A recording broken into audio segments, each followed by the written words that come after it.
It's make a video time. And I'm gonna keep my hair up like this. Got my zodiac shirt on because we're about to do some astrology. So this now. I don't know what they say about feng shui. Here we are. Welcome to astrology with Courtney. Yeah! Oh my god. Hey everybody, what's up? Welcome back to my YouTube channel. My name is Courtney. I hope you like that singing, if I even put it in here. I did put it in here. I hope you like my singing. If you've come to my channel, you probably noticed I sing a lot. Anyway, I talk about a lot of random things. If you're here right now, awesome. Don't forget to hit that subscribe button. It really helps me out. Get me to my goals. Smash it. That was aggressive. Anyway, welcome back to my channel. And if you've come here for a while, then you know I talk about astrology, spirituality, all the things in my head going on in my life. And today we're actually going to talk about a special transit coming up that I've really been wanting to discuss. So hold on to your hat, get your tea, take a notebook and pen out, and prepare to learn some astrology. This like extra is so much. It's just too much for me. Anyway, what are we going to chat about today? We are going to talk about these. I'm having a hard talking today. I'm laughing so much. Okay, today we're going to talk about a special connection that the planets are making. Why are we going to talk about it? Because it's actually very rare. So we're going to talk about the Neptune-Jupiter conjunction, which is coming up in April on the 12th. And this is something that I'm actually been sitting with, learning more about myself, and just feeling into. And what does it? We're going to go over a few things. Going to break this up a little bit, so then that way you can have some pointers of what might come up. So for starters, what are we talking about?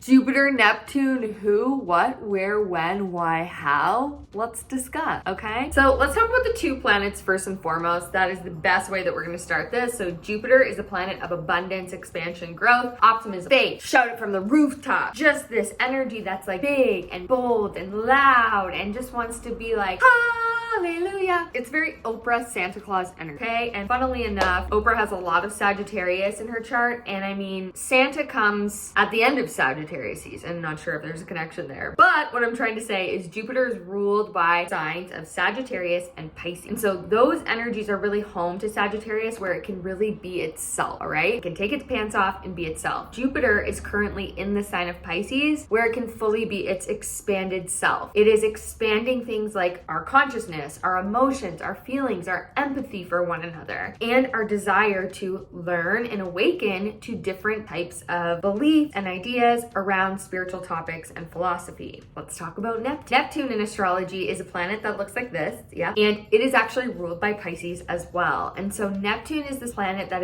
connects to things or ideas that are outside of ourselves. And when I say outside of ourselves, I like to think of it as a connector, antennae. It literally looks like one of those antennas things out in the middle of the whatever the heck in the, what are those called? In the country. I'm from Ontario, you know, out in the country when they have those things. Anyway, when they connect to other kind of entities, it brings in information that we can't necessarily see. So Neptune rules things like our fantasy, our illusion, the media, also just like our spiritual ideas, our ideations, our big fantasies and dreams. And in a sign like Pisces, it really amplifies that. Now, I'm gonna do a different video on this, but Neptune has been in the sign of Pisces since 2012, which means there was an energy of awakening to our spiritual consciousness or senses during that time. Am I wrong or am I wrong? I mean, am I right? Literally, that's what happened. And so now there is a special connection that hasn't happened yet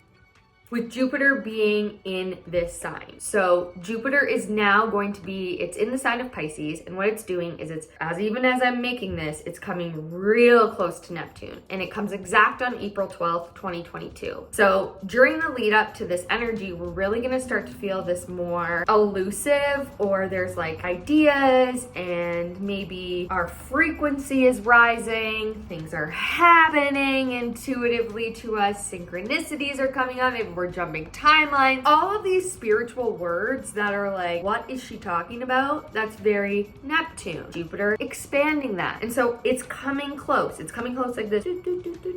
And when they meet in a conjunction, they are bonded together, creating a magnified view. Basically, we are looking underneath the microscope of an expanded level of spirituality, consciousness, emotion, feelings, big dreams. And the word I want all of us to remember is wild imagination. And the reason why is because this energy, when it comes together, is yes, creating a new form of awakening and ascending us in consciousness. That's what you want to call it. But it's also allowing us to tap into our biggest dreams and use our imagination. Dream bigger than what our own imagination says is possible for us. The image that I actually get for this transit is the two fish bowls. And the one fish is like in the very small kind of bowl, and then over here is a big fish bowl. And there's quite a jump, right? If any of you have read the book, this book right here, The Big Leap, 1010 would recommend. That is the energy I get for this. There's a little fish. You are a little fish in a pond right here, and you can only dream as much as what has been in this fish bowl. But yet somehow you know that this other fish bowl is over here, and you're like, look at the life that this fish bowl has. There's more over there. Maybe there's more friends over there. The environment is bigger, and somehow you have to leap from this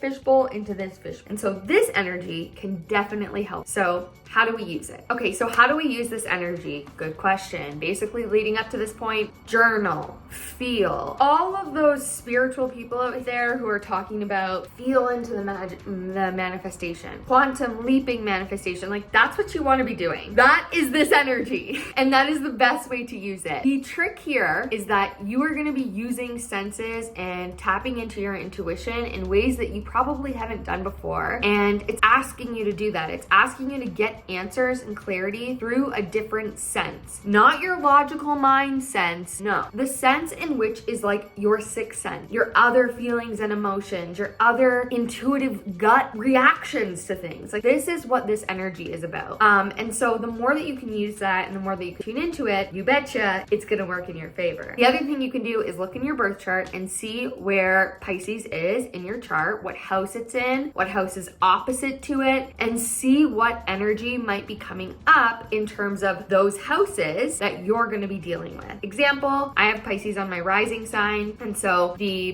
Pisces energy kind of goes into my first house, and this is where this conjunction is happening. So this is about me. This is about how I'm being seen. This is about how I'm putting myself out there and how I'm creating. Because the next way that you can use this energy is to create. Pisces energy is very, very, very, very creative, and if you can find ways to use your own gifts, abilities, and talents that amplify who you are in some creative capacity, another great way to use this energy. But again, it's going to be different for everyone depending on what house it is in your chart. It's also opposing my 7th house, so I could be getting into a relationship. Just saying. Anyway.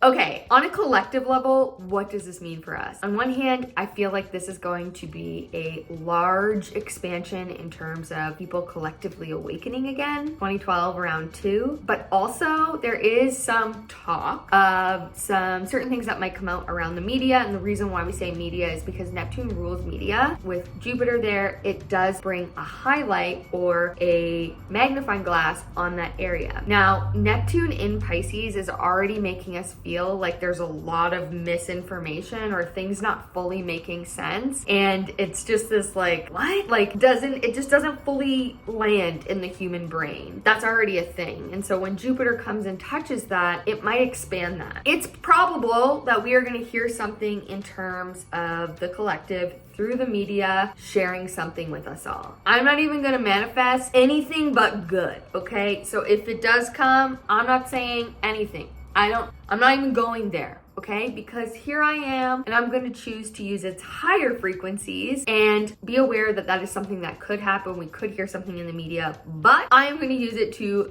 hopefully manifest the good. Okay, so let's all do the same. All right.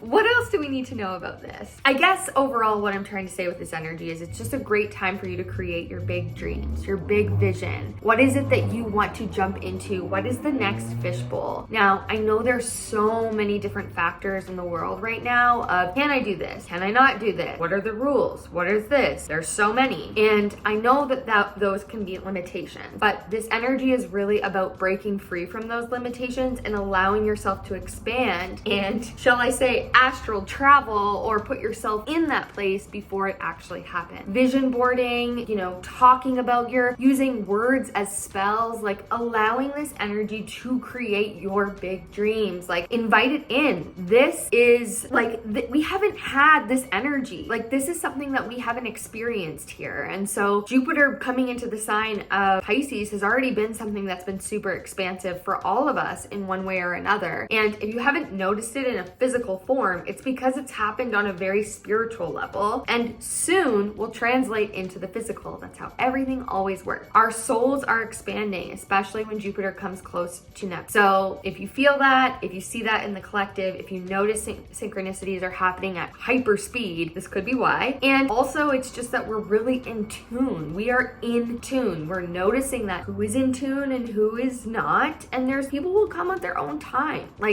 And that's going to be part of this energy. The more that you can use your spiritual wellness toolkit to support you through this time, great idea. There is an airplane ahead. Speaking of which, it's a great segue into something else that you might feel with this energy. Jupiter also rules travel. Pisces loves to go on adventures. They love to be in the flow, create and see and grab inspiration from experiencing things that they can feel and by talking to people in different areas of life. And so if you feel like you're starting to get that travel itch, which I know a lot of us are having, you might feel more inclined to go on like a spiritual retreat or go somewhere that has a very spiritual connection to it. And we might start to notice that after this happens, more is opening up. Fingers crossed that media just stays. Okay. That is something else that we could notice. So allow yourself to keep a dream journal at this time. Write down the things that are coming up, your intuitive pings. Is there a certain place that's trying to get you to go there? Are you seeing more signs and synchronicities to do something? Or are you feeling more curious or called to something? Write this stuff down so that you can actually come back to it and remember it. And the last thing I want us all to remember is that this is not a logical transit, okay? All my Virgos out there and earth signs and people who just want to follow the facts, I am sorry. I'm sorry to say, but this transit might be a little tricky for you because you're being asked to open up and expand larger than what the logical ego mind wants for you, okay? Here, this mind, this ego is much like this fishbowl, okay? Over here is this expanded fishbowl of things that this mind couldn't see here, okay? Logic and reason and your ego and your mind can only see so far. Program that way. Your soul knows there's more, and that's what this transit is all about. So, final question, how can you follow your soul? How can you follow the map of your soul? How can you allow yourself to dream bigger than anything that you could ever imagine before? What would that expanded space look like? Those are great questions to ask yourself during this transit. I'm gonna wrap it up there because I think I really just rambled on, but don't forget to follow me on Instagram at @IamCourtBurns, where I do like lifestyle stuff, just be me. But over at I Am Bravely Beautiful, that is where I talk about all things astrology. I have a Patreon. If you want to join that, we do monthly moon circles and talk about astrology. Every Monday you get a class. So if you're interested in that, you can come over and I'll put all the links below. But I hope you guys enjoyed this. I'm super excited about this energy, and any questions, definitely comment them below so I can get back to you. But enjoy the Neptune Jupiter conjunction. Wild that we're gonna experience this. And I will see you guys on the other side in my next video. Bye. Go live your dreams. Bye.